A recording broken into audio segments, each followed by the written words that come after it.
Why is this important to the US? Again, we started this off by saying you're sitting at home, you're thinking about rent, you're thinking about why college is so expensive or food prices are so high.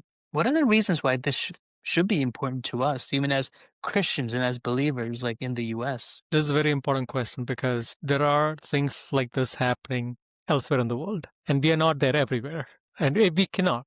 So we have to be strategic, and we, meaning the US, need to be strategic in terms of where it chooses to focus and exert power and influence. And there's only a finite amount of resources and focus that you can have at any given time. So some of the reasons why it's important to the United States, right? Number one, like economic and energy stability and security. So Venezuela, as we mentioned, has the largest proven oil reserves in the world, above 300 billion barrels.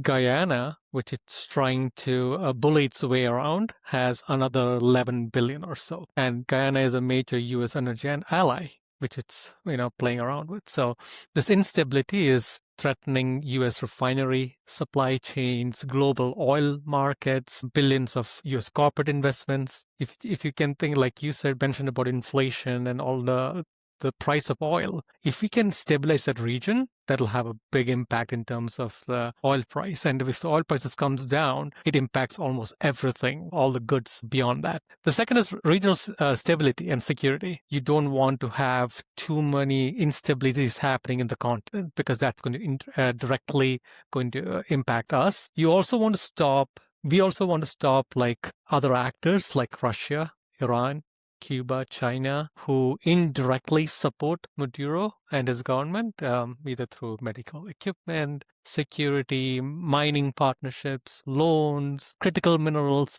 There's this back channels engagement that they have, and we want to kind of break it from our hemisphere. Then there is the organized crime issue, narcotics. The cartel, based on UN data, coordinated about 200 to 250 tons a year of cocaine transshipment. So they're considered to be a major corridor for Colombian cocaine. And this is not our data. This is from the United Nations itself. So it's a known fact that they are highly involved in organized crime around narcotics. Next point is all the instability in the region.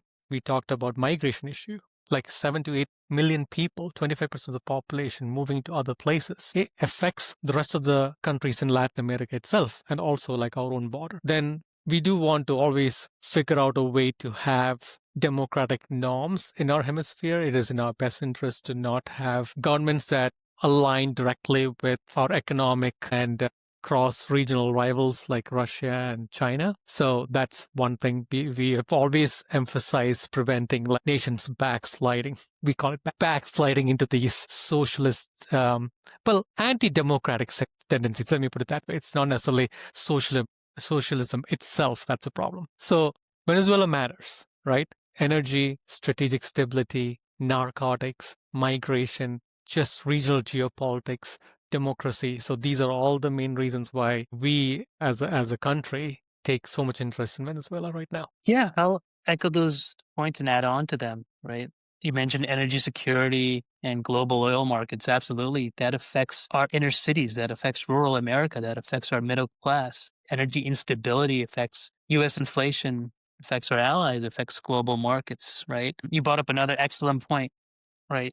BRIC nations, you have Russia, China, and Iran in the Western Hemisphere. It brings up this idea of the Monroe Doctrine. The Monroe Doctrine is a foreign policy idea where the U.S. has this right or this obligation to make sure the Western Hemisphere is essentially cut off from quote unquote colonization or threats. It's like saying, I'm not only going to put a lock on my door, but I'm going to build a fence around my house in the front yard and backyard.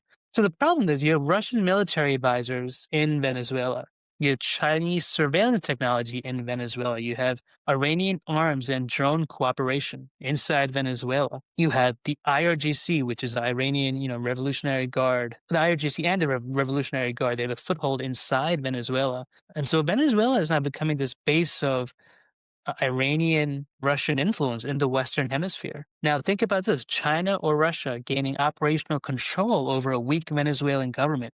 It's really bad, right? It shifts global energy leverage in a drastic way. And so the U.S. sees these as hostile military footholds, again, this has so little to do with drugs. I think, obviously the narco terrorism is important. Drugs are important, right? But there's so much more at play here than just, drugs coming across our border. But this military presence, it sends a message. You can trade with Venezuela, but you can't build an enemy base here, in South America here. Another point you mentioned was Guyana. Most people may not know where Guyana is, but Guyana became really important in the last 10 years because they discovered a ton of oil there, back in 2015. Starting in 2019, Guyana has become this major oil producer, like you mentioned. Now, Venezuela, like you mentioned, has had this territorial dispute with Guyana forever. Suddenly, they really want them, right?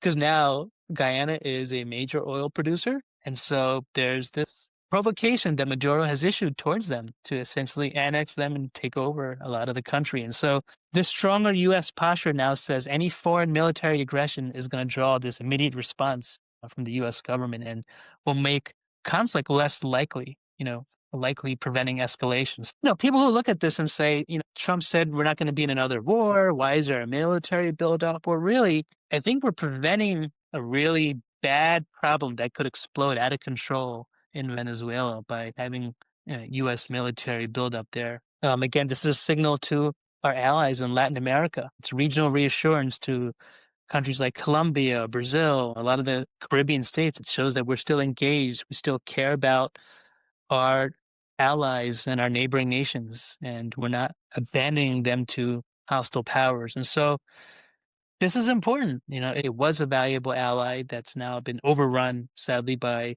corruption and unelected governments that don't represent the people. But as believers, right, and draw this back to the Bible, like, why should we care about this? Because for a lot of people, you're like, well, not at my doorstep yet. Just because you don't feel the tremors now doesn't mean the fault line isn't moving.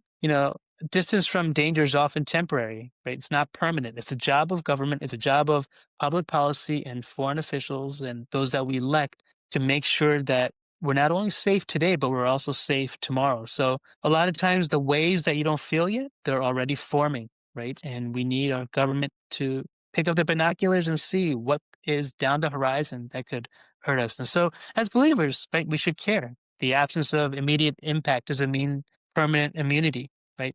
This will affect us if we don't, it could affect us if we don't take action.